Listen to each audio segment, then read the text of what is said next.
Shalom kepada Pak Perminas. Berikut saya akan menyampaikan laporan kasus yaitu risk management daripada PT Multikon Indrajaya Terminal yang disusun oleh saya, Kurnianto Surya Putra dengan NIM 1190865, Prodi Manajemen. Nah, isu utama yang menjadi permasalahan yang dilihat dari PT MIT. MIT ini adalah yang disingkat MIT dari PT Multikon Indrajaya Terminal adalah yaitu terjadinya pilot perusahaan karena utang kepada debitur yang tidak bisa dibayar hingga batas waktu yang telah ditentukan akibat daripada permasalahan internal perusahaan yang diduga di mana salah satu pemilik saham itu ingin menguasai saham sehingga pemilik saham yang lain tidak terima dan terjadilah konflik di dalamnya sehingga mengakibatkan pengelolaan perusahaan yang kacau dan juga terjadinya utang yang tidak dibayar begitu. Nah, kemudian ada beberapa alasan penulisan saya, ada tujuan penulisan dan manfaat. Itu untuk mengidentifikasi alasannya dan tujuannya untuk mengetahui resiko, dan manfaat ini adalah mungkin bisa menjadi saran dan juga referensi dan menjadi langkah-langkah praktis dalam mengidentifikasi resiko, serta manfaat ini bagi saya adalah untuk memenuhi tugas yang diberikan oleh dosen pengajar dan juga menjadi pengalaman langsung memahami resiko perusahaan.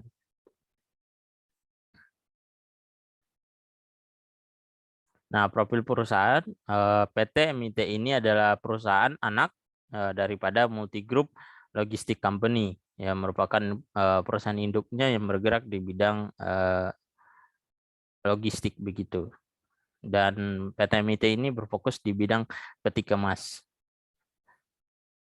Sendiri rencana bisnis, nah PT MIT ini memiliki rencana bisnis itu mereka membuat satu proposal yang dengan aset yang masih ada itu mereka gunakan untuk mengajukan kepada para investor gitu. Semoga ada yang ingin berinvestasi kepada, dan itu sedang mereka lakukan gitu pada saat itu.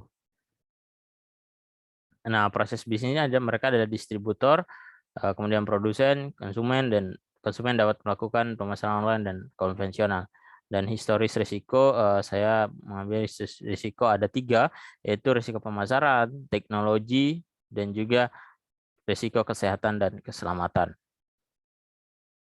Nah, kemudian saya masuk kepada analisis SWOT, yaitu kekuatan, kelemahan, peluang, dan ancaman. Nah, kekuatan daripada PT MIT adalah ketepatan waktu pengentaran mereka cukup bagus, kemudian pekerja yang handal di bidang artinya profesional, mereka sudah cukup ada di dalamnya. Nah, yang menjadi kelemahan adalah banyak mafia di dalamnya, artinya banyak pemilik perusahaan, pemilik saham yang cukup nakal di dalamnya dengan memanfaatkan yang ada begitu. Kemudian manajemen perusahaan yang kurang baik begitu dan pengelolaan yang kurang baik. Kemudian ancamannya ada datangnya bisnis baru, pengaruh pasar, dan konflik internal perusahaan dan cuaca. Tentunya di perusahaan peti kemas di bidang pelabuhan pasti ada cuaca yang buruk sehingga dapat mengganggu operasi daripada perusahaan. Selanjutnya peluang adalah permintaan produsen yang meningkat akibat daripada mungkin sekarang konsumen juga permintaannya cukup meningkat begitu. Nah, kajian literatur yang saya gunakan adalah berdasarkan buku Robert J. Chapman, yaitu Risiko Pemasaran, yang secara sederhana adalah eksposur terhadap potensi kerugian yang timbul dari penurunan penjualan atau margin karena perubahan kondisi di luar kendali bisnis. Kemudian risiko teknologi juga, teknologi di situ dikatakan bahwa merupakan salah satu faktor penting di dalam produksi yang dilakukan oleh perusahaan. Dan ini ada kesehatan dan keselamatan, artinya pastinya ada di sini, baik itu dari sisi regulasi undang-undang, reputasi, kemudian keselamatan para pekerja, itu juga sangat penting, apalagi ini di bidang peti kemas yang alat-alat berat dan juga barang-barang yang cukup berbahaya begitu. Nah, proses manajemen risiko yang saya buat ada sesuai dengan ISO 31000, yaitu mengidentifikasi daripada permasalahan, kemudian melakukan analisis yang dimana analisis ini akan ada berisi tentang evaluasi, kemudian ada risk evaluasinya itu pasti ada, kemudian ada treatmentnya selanjutnya atau kesimpulan dan saran-saran yang diberikan. Nah, penanganannya saya buat risk response strategi di mana ada tindakan preventif, ada korektif di sana dan juga detektif, artinya melihat daripada permasalahan yang ada. Nah, selanjutnya adalah analisis dan evaluasi. Nah, di sini ada identifikasi sumber risiko, ada risiko kesehatan dan keselamatan, indikatornya ada human error, di mana peristiwanya ada tergores, terpeleset dan terjatuh, ada terjepit, kemudian menderita gangguan dan pendengaran. Mungkin penyebabnya adalah terkena benda tumpul dan atau tajam, lantai licin karena ada aktivitas pekerjaan, maintenance dan pembersihan begitu, kemudian pemasangan peti kemas ke truk dan kebisingan dari mesin operasional. Nah, selanjutnya ada risiko teknologi, ada alat yang digunakan, indikatornya adalah itu, dan kemudian peristiwanya ada kren, mungkin ada yang alat yang digunakan mesin masih sedikit, begitu tidak sesuai, kemudian mesinnya masih manual, belum canggih karena belum di-upgrade ke yang baru.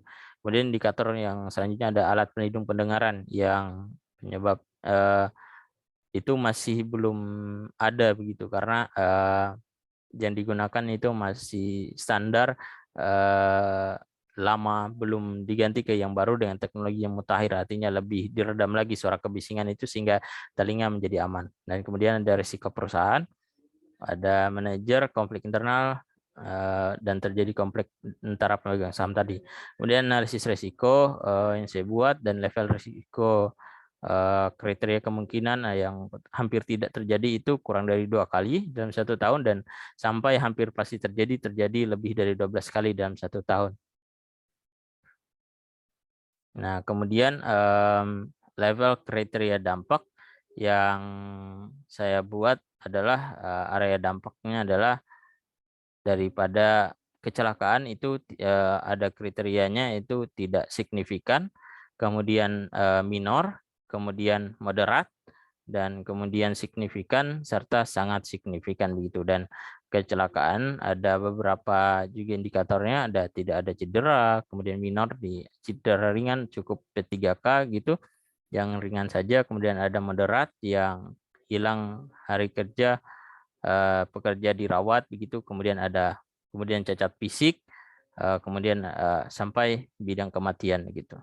Kemudian ada kondisi teknologinya, sampai yang sangat serius tadi pada teknologi sama dengan kecelakaan. Nah, jenis risiko keselamatan dan kesehatan, tergores, terpeleset, terjepit, menderita gangguan pendengaran, itu secara total ada 16 total, daripada karena kemungkinannya ada 2 dan dampaknya juga ada 2, ada 3 begitu, ada 4.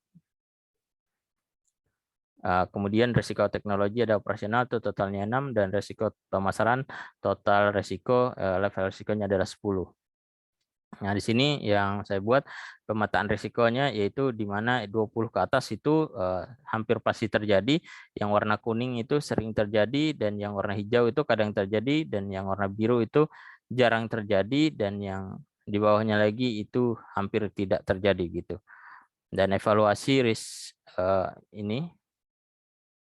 Nah, ini adalah tergores, itu tadi level hijau itu masih rendah gitu. Kuning itu kadang terjadi, kemudian orange itu cukup sering terjadi, kemudian merah adalah sangat sering terjadi gitu, dan sangat perlu penanganan, dan prioritasnya adalah alat operasional, manajemen, suara bising, terpeleset jatuh, dan terjepit. Dan perlakuan risikonya adalah di bidang risiko teknologi, terjadinya kerusakan pada alat operasinya seperti kren, itu perlu penanganan risiko dan treatmentnya begitu, dan harus ada treatment daripada perusahaan. Kemudian risiko pemasaran juga korektif dan perlu treatment, dan karena terjadi konflik di dalamnya sehingga pemasarannya tidak berjalan gitu. Dan risiko kesehatan dan keselamatan itu sangat perlu korektif karena nyawa dapat terancam dan mengalami luka permanen. Nah, kemudian ada pembelajaran yang diambil adalah keputusan yang diambil selalu mengandung resiko. Resiko yang diterima amat beragam dan banyak hal begitu. Dan yang saya baik itu usaha mereka berskala global, regional, dan juga hingga lokal. Dan Simpulannya adalah berdasarkan identifikasi hingga pemetaan risiko bahwa dari PT MIT ini sehingga membuat perusahaan menanggung utang akibat daripada permasalahan itu dan mengakibatkan risiko-risiko yang terjadi. Rekomendasinya adalah perlu adanya peningkatan upaya pengendalian terhadap faktor dan potensi bahaya di lingkungan kerja dengan melakukan pembinaan keselamatan dan kesehatan kerja kepada mungkin lakukan pelatihan juga, mendatangkan orang yang kompeten, kemudian meningkatkan kualitas teknologi yang digunakan agar operasional kerja perusahaan dapat berjalan dengan cepat dan memiliki kualitas bagus dari sisi teknologi yang digunakan. Manajemen perusahaan harus dikelola dengan baik agar perusahaan benar-benar berjalan dengan baik sehingga operasional dan lainnya berkembang dengan strategi yang tepat dari manajemen perusahaan dan tidak terjadi miss pengelolaan dan juga mismanagement gitu. Demikian yang bisa saya sampaikan, kurang dan lebihnya saya mohon maaf. Saya Kurnianto Putra dengan NIM 119685, laporan kasus risk manajemen resiko PT Multicon Indrajaya Terminal.